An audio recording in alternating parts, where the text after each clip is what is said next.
All right, folks, Monday evening, 8:30 p.m. Give you a little look-see at the bale yard. The beginning of it, anyway.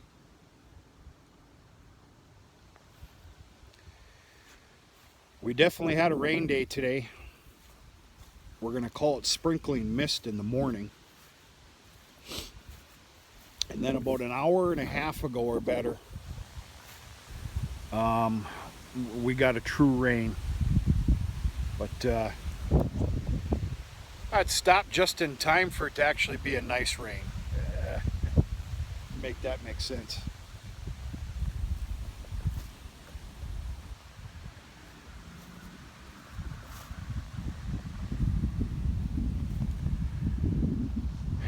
This is the row I want you to see.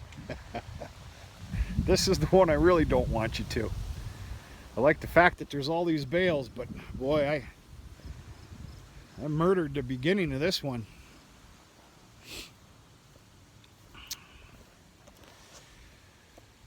I don't have a pile of experience with pyramiding round bales. That's going to be my easy excuse, okay?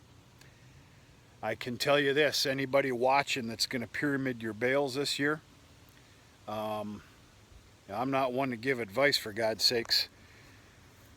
Take your time and learn some finesse. It took me 100 bales to learn what to do and what not to do. As you can see, I was in such a rush, bales, we got bales. That's what happens. Is it the end of the world? No. Will that make a little difference in the goodness of these bales, for the lack of better words, when I go to feed them out this winter? Yes, it will. That and it just looks like crap. Me, that bothers me. If you're going to do something, do it correctly. It goes without saying. I'm playing Mr. Obvious today. Okay, I made a few changes. Versus a video that I put on a couple weeks back about the bale yard. I'm only going 17 deep. Couple reasons behind that. Number one, I need room to breathe in the beginning entrance of this yard. And two, which is least important, it's 102 bales a row. It's a pyramid of 6 times 17 bales deep. That's 102. Boy, I sure hope my math is correct right now. And I got to be honest with you, that's going to be absolutely very nice to keep up with. It's basically 100 bales a row. These are getting tarped. I hate tarps. I hate tarps with a passion. Hate them.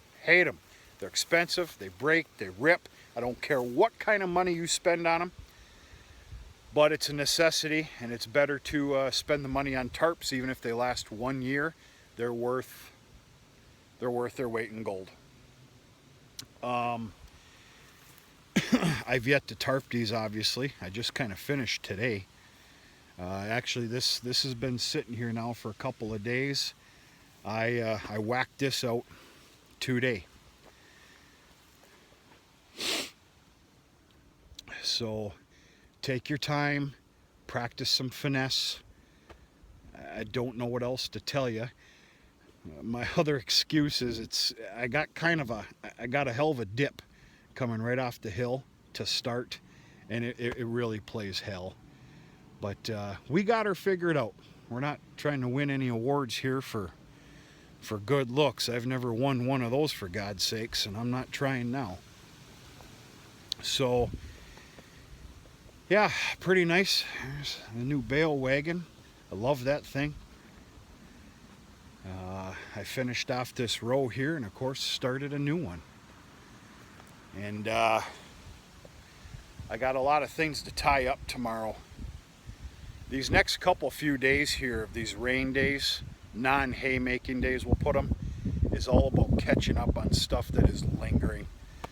Things that should have been done the last week or two, but if there's hay to be made, they're being put off to the side. So, yeah, the absolute ultimate goal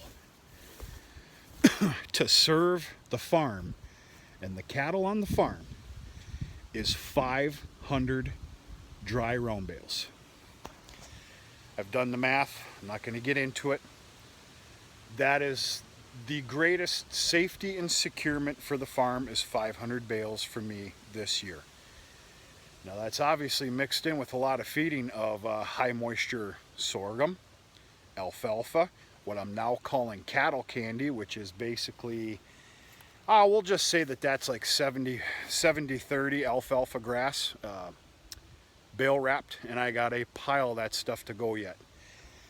I'm extremely happy with first crop.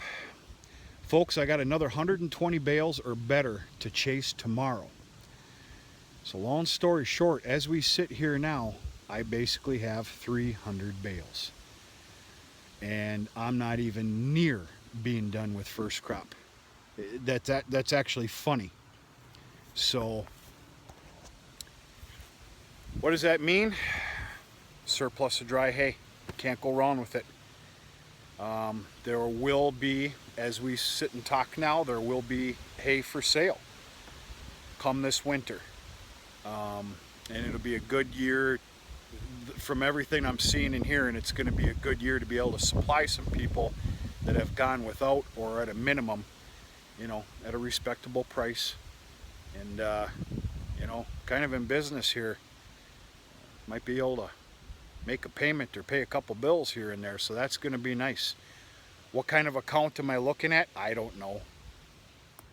I don't know. Right now I can tell you, I need a dedicated 500 for the farm. I'd sure like to see 600, 650. That would be real nice. So, yeah, working out okay. They do need to get tarped. And that's going to happen here in the next day or two. Hopefully even tomorrow, actually. And I've got a whole bunch of tarps and tires. I didn't tarp anything last year, but the 2 years before that, I did. And I got a pile of tarps left over. They're good. The ratty ones, they got discarded. But I've got like 4 or 5 of those big behemoth tarps that are still in good shape. Then of course I use some binder twine, baling twine, and some tires just to keep the weight on. Basically I hang them from the sides. I can about promise you I do need to purchase more tarps, probably a couple of them. The ones I have come from Tractor Supply. Fairly happy with them. Like I said, it doesn't matter what the heck kind of tarps you're using, they're gonna go to hell, period. Yeah, all's well. So this is the beginning of the bale yard. It's definitely going to be added to. At a minimum, there's going to be 3 full rows here by the end of the day tomorrow. And we'll just kind of go from there. The other thing I'm really looking forward to here is, should we have a hay Fred? Too late, I already opened it. Is ridding these properties of the round bales, especially behind the barn, which I'm doing tomorrow. So I can get a shot of fertilizer on there, especially behind the barn, because that's needed for pasture ground. Pasture ground is not doing very well, folks. Dad and I talked this morning, and we're bound and determined that grazing needs to stop. It needs to stop in less than a week. We need to close off the grazing system, and they need to unfortunately be fed hay, which is the exact opposite that you want to be doing this time of year, but it is what it is. They can do more damage out there than anything right now. It just, the pasturing system is behind. And not to mention, there's a lot more cattle on the farm than what we're used to now. So it's all kind of playing a factor. And thank God for this bountiful first crop. because I see going on a stand down with the pasturing system and probably going through 50 bales. That's a lot of feed. I don't care who you are. So yeah, weather kind of changed here, folks. It's actually kind of beautiful. I guarantee you can hear the breeze. Obviously I got this light little flannel on, and it's kind of nice. Kind of nice. So, well, future videos to come here. We're going to do a corn update. Not only on the what I'm going to call the main cornfield, but we're going to go about 4 miles plus 5 miles from here, where I got my other cornfield, which I have not seen in weeks. Shame on me, I've been busy. So we're going to take a good look at that. Maybe even tomorrow I'm going to take you on a little look of the secondary sorghum field, which is just crazy. It's real good. I'm looking forward to that, and I'm going to share again with you my my process of what I want to do with that, which is going to get chopped and thrown up into the silo. I'm looking forward to that. And yeah, whatever else we can come up with. We're going to look at the cattle herd. Folks, the bulls are out right now as we speak. We opened the door and let them out. It was Friday morning or Saturday morning. And I'll kind of give you my explanation on that when we do the video. Maybe we can throw that in tomorrow as well, in the next couple of days. So things are well, things are going okay. Hope all the same for everybody else. I got to get going because I got some other stuff to tie up, a whole bunch of bills and paperwork to go through, and the list never stops. Caught myself there. But hope all's well. Happy Monday to you. Tomorrow's Tuesday. Folks, we're going to talk to you sooner than later.